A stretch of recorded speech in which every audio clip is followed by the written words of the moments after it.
All right, let's get right into it. We're going to talk about that quiet, nagging feeling that so many of us have, the feeling that you're somehow behind. But listen, this isn't a pity party. This is a battle plan. It's about how to turn those years you felt overlooked into a secret weapon they'll never see coming. You know the feeling, right? You're scrolling through your phone and it hits you. You see all the highlight reels and they just make you feel small. Younger, faster, louder, richer, and that little voice in your head starts whispering, "You missed your shot. It's too late for you." It's this quiet shame that just kind of settles in and makes a home inside you. And for a long time, maybe you believed that voice. Maybe you let that shame harden into something that felt like truth. But here's the secret, the thing they never understood. The longer the fuse, the bigger the explosion. The world might think you're on the sidelines, but what if you're not late at all? What if you were just lied to? And what if this whole delay was actually protecting you? So, the very first thing we have to do is tear down this massive lie that we've all been programmed with. This idea that there's some kind of universal schedule for success, that if you haven't made it by 30, you're off track. Let's really look at where that crazy idea came from. This slide really gets to the core of it. I mean, who told us that our youth is our peak? It's not science, it's branding. Hollywood sells youth because it sells movie tickets. The tech world worships the 19-year-old billionaire because it sells a fantasy. The whole system is built to create this sense of urgency, this fear that keeps you scrambling to catch up to a finish line that isn't even real. And here's how that branding becomes your reality. Napoleon Hill called it the law of cosmic habit force. It's a fancy way of saying that any thought you repeat over and over again sinks in and becomes your own internal law. It becomes you. So that voice in your head saying it's too late, that's not your gut instinct. It's not you being realistic. It's just a recording of all that external programming that you've been playing on a loop for years. Okay, so let's flip the script. If the timeline is a lie, then what were all those lost years actually for? Well, they weren't lost. They were your training ground. This is all about how the years of being invisible, the years you felt completely forgotten, were actually forging a kind of strength that the early winners can never, ever have. Think of it like a blade being forged. A blade that's rushed out of the fire might look shiny, but you know what? It's brittle. It's going to break in the first real fight. But a blade that's been forged the hard way, heated in the fire of rejection, hammered by failure, cooled in long seasons of waiting, and then hammered all over again, that blade becomes unbreakable. That's the late bloomer. The world was laughing at the waiting, but the waiting was making the weapon. I mean, just look at Colonel Sanders. At 65 years old, the guy was broke, sleeping in his car. He heard no over 1,000 times. 1,000. Restaurant owners literally laughed in his face, telling him he was too old. But every single one of those no's was just another hammer strike, forging the steel of his will. He didn't win early, he won when he was finally ready.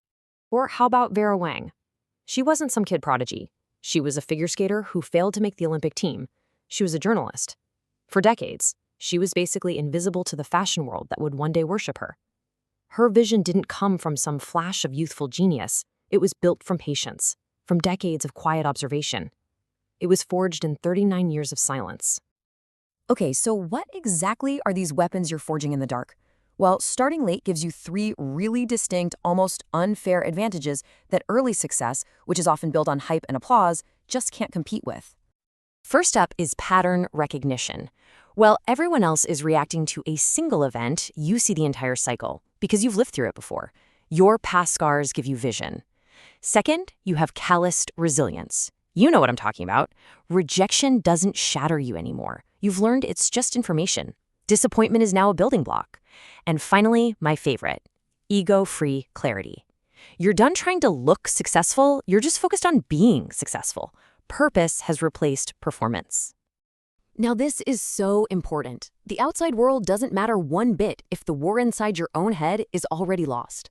The most critical work you're going to do isn't out there, it's in here. It's about grabbing the controls and rewriting the script that's been running on autopilot in your mind for years. And Napoleon Hill also gave us the tool for this. It's called auto-suggestion. It's the simple idea that you can plant any idea in your mind just by repeating it. The crazy thing is, most of us have been practicing this negatively our entire lives. We've rehearsed our failures, our limitations, our fears so many times that we've actually mistaken them for our identity. But now, we're gonna use it on purpose. And this right here, this is your new code. Look at this table. The old script says, I'm too late. Your new script commands, I am precisely on time. And here's the key. You don't have to fully believe it at first. You just have to say it. Every day. Deliberately. Even if your voice is shaking. You're not faking it. You're rehearsing a new reality until the old one just fades away.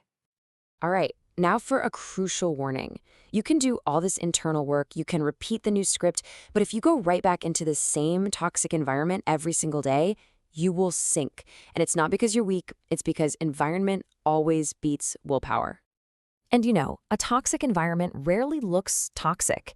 It usually looks familiar. It sounds like the comfortable laughter of old friends or family who say things like, oh, come on, be realistic, or at our age, you can't really do that. These aren't just words, they're little drops of poison. And drop by drop, they shape you into someone you were never meant to be.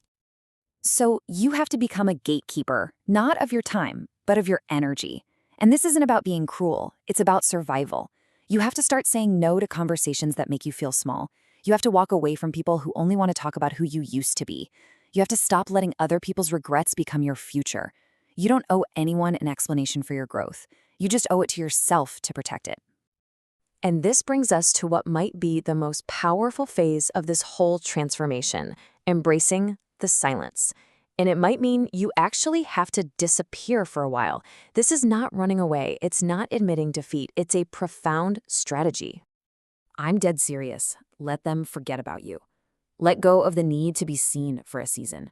Because real transformation, real rebirth, it doesn't happen on a stage in front of an audience. It happens in the quiet, in the shadows, when you're finally free from the noise of their opinions and their timelines. The most dangerous people on earth are the ones who disappear and then come back completely transformed.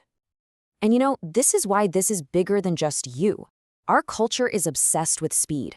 It's obsessed with fireworks that burn out in a flash. But it is starving for substance. The world doesn't need more noise. It needs fire that burns slow and steady and long. It needs the kind of wisdom and endurance that can only be forged over time.